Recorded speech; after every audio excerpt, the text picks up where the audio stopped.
My name is Lynn Cunningham. I'm the District Councillor for Batchwood, and I'm here today, first of all, for Batchwood residents, so that you put a face to the name, and to let you know that if you need me, I'm around and you can contact me. I've got some business cards over there, so please do grab one if you would like to. I'm not here to speak for or against this development. I'm here to provide some context at a very high level. And I know that G is going to go into a lot more detail and take questions and answers, but I just wanted to give you a little bit of background, particularly for anyone who is not very aware of these two developments or the process that's happening. So what I'm going to do is just quickly talk about very quickly, I promise, the National Planning Policy Framework and the local plan, and then tell you very briefly about these two developments that we're talking about and where they are in the planning process. Okay? So the way that any planning application has to work in the country is governed by the National Planning Policy Framework. And that framework was in operation under the previous Conservative government, and it set housing build targets, mandatory housing build targets across the country.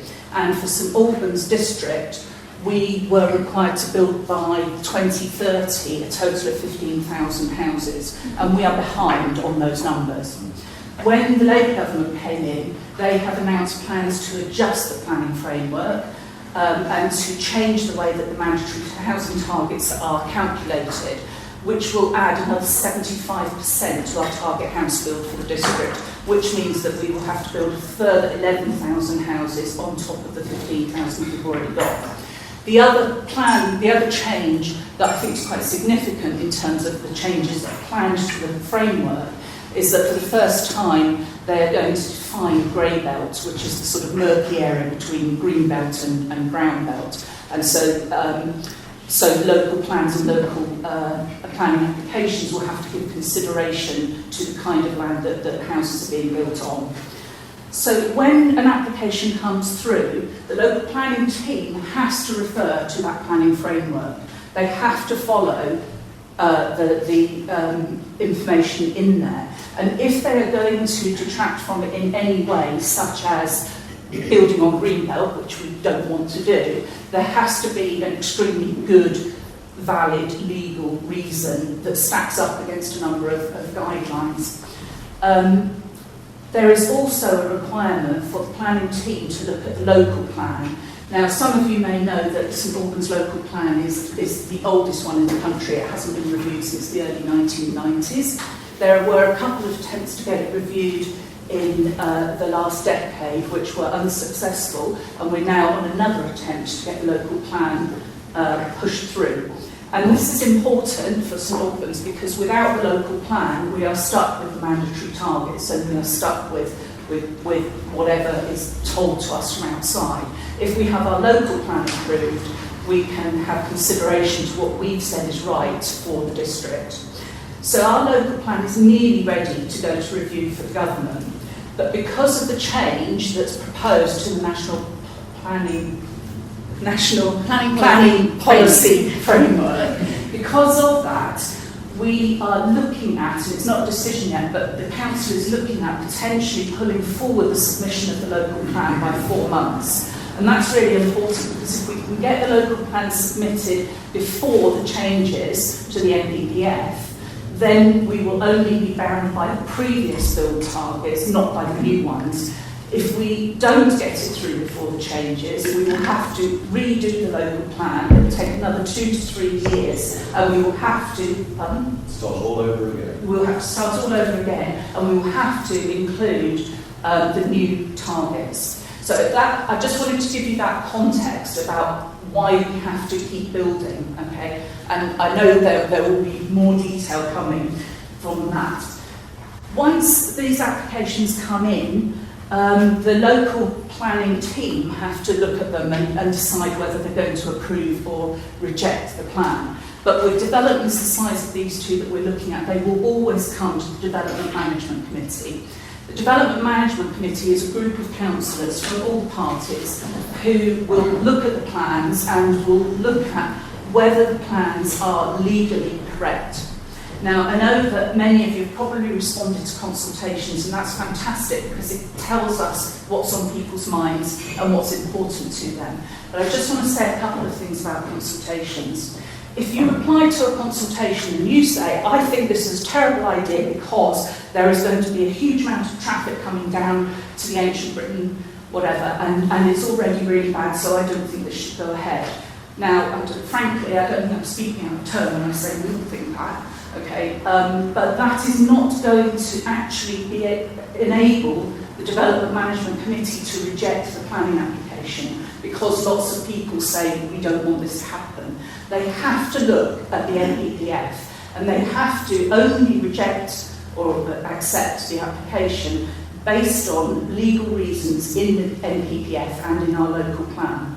So it's great to put the consultation responses in, but they alone will not be able to change the outcome. It has to be done legally, which is why the councillors have to be independent. They're not allowed to go in predetermined on the outcome of whether or not the application is accepted. Yeah. What counts as legal reasons? So the reasons in the planning policy framework. So that includes, sorry, I'll help you out. Sorry. It includes the highways that were mentioned, but we need to have expert evidence to back up what we, as you say, all of us already see. And hence, we've fundraised a number of times to get that expert evidence. So we have hearsay doesn't count. Hearsay doesn't count unless we can prove it. Yeah. And so we've proved it. And So the issue there, so for example, the planning policy framework says thou shalt not build on green belts.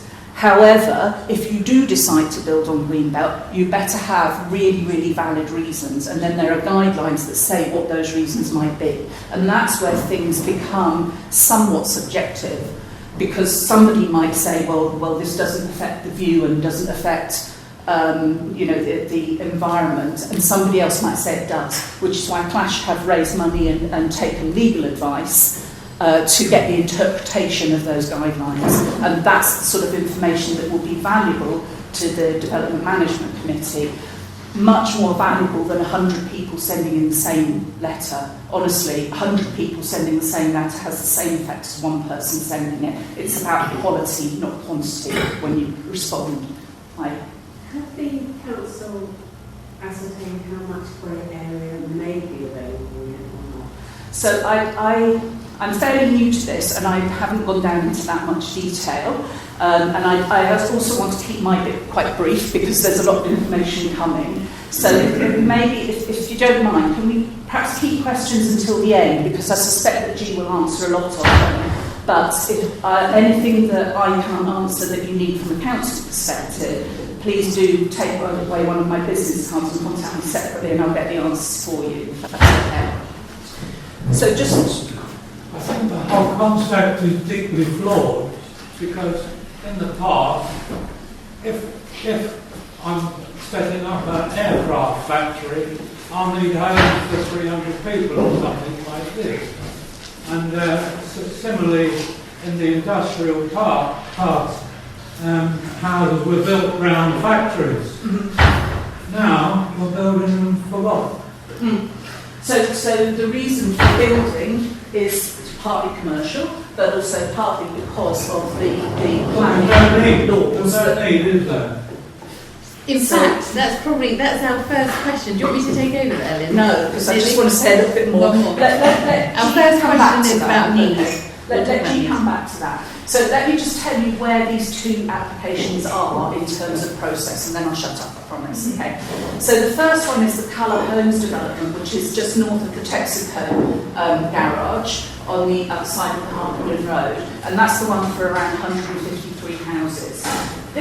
That area of land has come to planning many, many times since about 2011, I think, and it's been mostly rejected. But the last time it came, it was given, and this is in its the initial phase, in the outline planning permission. It was given conditional approval, and there were 38 conditions attached to that approval.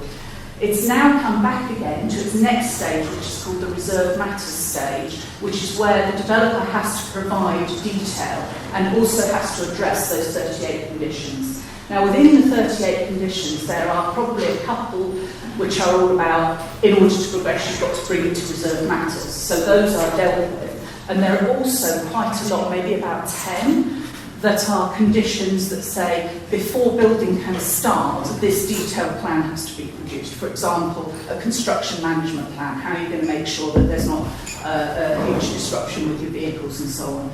So even if it gets past the reserve matters stage and it goes ahead, those conditions will be met during the development phase, which leaves probably around 10 significant conditions that they need to prove at this reserve matters stage. And those include things like the flood management, highways, the ecology report, energy, water provision, and so on. And I think Jason talked quite a lot about those conditions. So those are the things that the councillors are going to have regard to.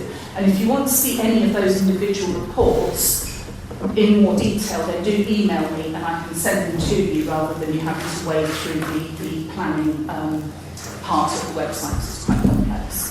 So that's what I'm going to say at the moment. As I say, I'm not here to speak for or against, because I think this meeting is being funded and has been researched extensively by Clash, and I want everyone to hear their point of view. Sorry, you said you were going to talk about two and you only talked about one. So. I did, I'm so sorry. Okay, the other one is the Woolen Playing Fields, the bigger development, which is for 1,000 houses plus a school and GP surgery as well, I think, and retail outlets, which is further north, and it's a much bigger one. That one is only on the scoping application at the moment. And that's the very first part of the application where they come to say, what do all the stakeholder bodies, like Thames Water and Active Travel and Highways and everybody else, what is their view of this, and where are they going to need more detailed reports? So the environmental reports, the ecology reports and so on, this stage will determine what they have to do in order to bring it to the next stage, which will be the outline scope of the plan. So that's in very, very early stages. The other one is moving towards approval or rejection of permission to go ahead and start their build planning. Okay? Thanks for that. Sorry. Okay, thanks, Steve. Thanks very much. Brilliant. Thanks, Lynn.